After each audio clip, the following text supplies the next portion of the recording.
गुरु भक्ति योग।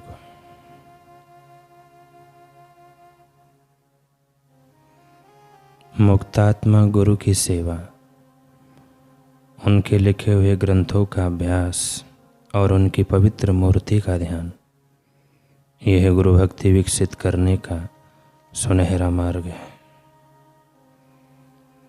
जो शिष्य नाम, कीर्ति, सत्ता, धन और विषय वासना के पीछे दौड़ता है, वह सद्गुरु के चरण कमलों के प्रति सच्चा भक्तिभाव नहीं रख सकता है। शिक्षा का क्षेत्र बहुत ही विशाल है और ज्ञान प्राप्ति की संभावनाएं अपार है। अतः गुरु की आवश्यकता अनिवार्य है। तैत्तिरीय उपनिषद कहती है, अब ज्ञान के विषय में बात करते हैं। आचार्य प्रथम स्वरूप है, शिष्य आखिरी स्वरूप है। ज्ञान इन दोनों के बीच की कड़ी है और उपदेश वह माध्यम है जो यह समन्वय कराता है। यह ज्ञान का क्षेत्र है।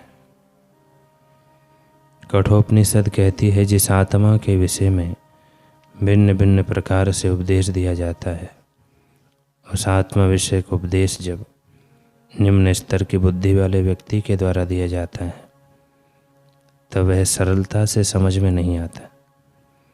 किंतु जब उसी आत्मा के विषय में ब्रह्मनिष्ठ गुरु उपदेश देते हैं, तब बिल्कुल संदेह नहीं रहता, अर्थात भली प्रकार समझ में आ जाता है। आत्मा तो सूक्ष्म से भी सूक्ष्म है। केवल बौद्धिक कसरत से उसे प्राप्त नहीं किया जा सकता। केवल गुरु कृपा से ही ज्ञान प्राप्त हो सकता है।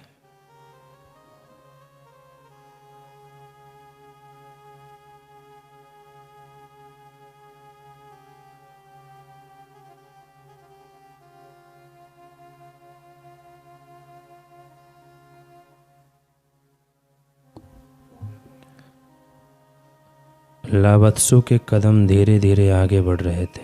बाहर तो सब कुछ पहले जैसा ही था, लेकिन पता नहीं मन के अंदर क्यों एक अलग सा एहसास था। शीतल पवन के झोंके भीतर एक अजीब सी कशिश पैदा कर रहे थे। शायद हृदय की गहराइयों में किसी की याद उठ रही थी, परंतु किसकी? लावत्सु इसी कसमकस में चलते जा रहा था कि अचानक कदम अपने आप थम गए।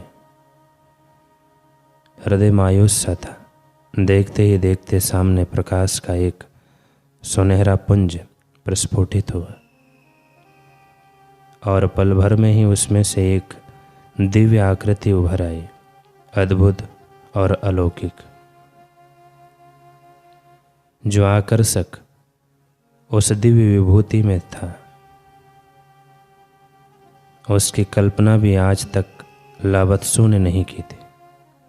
तभी तो आंखें अपलक उस आकृति को अपने भीतर उतारती चली गई।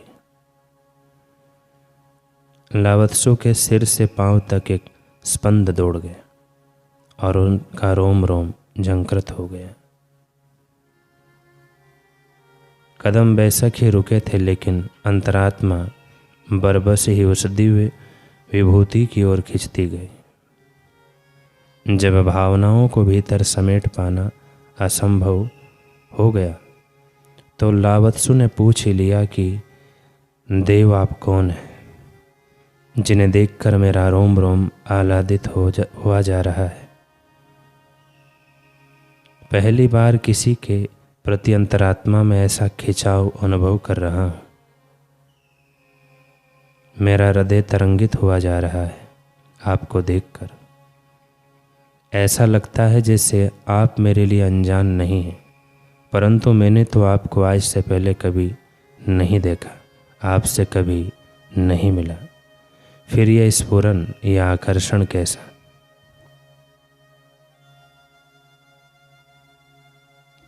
कृपया अपना परिचय दें महात्मन। बताएं कि मेरा आपसे क्या संबंध है। दिव्यता से परिपूर्ण उस विभूति के मुख पर एक मनोहर मुस्कान खिल उठी। वे बोले, तुम्हारी अंतरात्मा तुमसे सत्य कहती है। मैं उसके लिए अनजान नहीं हूँ। तुम मुझे नहीं पहचानते, परंतु तुम्हारा और मेरा जन्मों जन्मों का नाता है। ऐसा नाता जिसकी डोर देह छूट जाने पर भी नहीं टूटती। गुरु शिष्य का संबंध है मेरा और तुम्हारा। यह संबंध अमर होता है। इस संबंध में समाया प्रेम कभी धूमिल नहीं होता। इसलिए शिष्य की अंतरात्मा हर जन्म में प्रेम के इस दिव्य आनंद को ढूंढती है, इसे पाने के लिए प्रयासरत रहती है, जब तक कि वह इस मिलन की पराकाष्ठा को नहीं छू लेती। ठीक जैसे नदी सागर से मिलने को आतुर रहती है, उससे मिलने की चाह में बरबस ही उसकी ओर बढ़ती चली जाती है। लावत्सु ने कहा, आप यथार्थ कहते हैं गुरुदेव। ये दिव्य एहसास मेरी अंतरात्मा को आपके सानिध्य में मिल रहा है। ऐसा पहले कभी नहीं हुआ। न जाने भीतर एक कैसी तड़प उठ रही है, भावनाओं का कैसा सैलाब उमड़ पड़ा है। मुझे नहीं लगता कि दुनिया में कोई भाषा होगी जो इस तड़प को कह पाने में समर्थ होगी। इसे तो अनुभव करने वाला ही समझ सकता है। गुरुदेव, हृदय आपसे लिपट जाने को बेचैन हो रहा है। क्या मैं आपका आलिंगन कर सकता हूँ? आपको अपनी बाहों में भर सकता हूँ? गुरुदेव, पुकार अंतरात्मा की गहराइयों से निकली थी, इसलिए पल भर में स्वीकार कर ली गई। आँखों में स्नेह का अगाध सिंधु लिए उन दिव्य विभूति ने लावत्सु को देखा, फिर प्रेम से अपनी दोनों बाहें फैला दी। लावत्सु के लिए तो मानो जैसे कुबेर के दरवाजे खुल गए। अंतरात्मा उस अनमोल खजाने को लूटने लगी के लिए दौड़ पड़ी, जो आज लावत्सु पर बेमोल लुटने जा रहा था। लावत्सु उनकी बाहों में सिमट गया और उन्हें अपनी बाहों में भर लिया।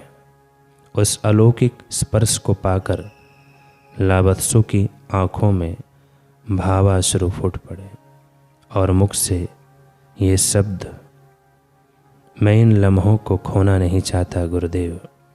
आप यह दिव्य एहसास हमेशा हमेशा के लिए मुझे दे दीजिए।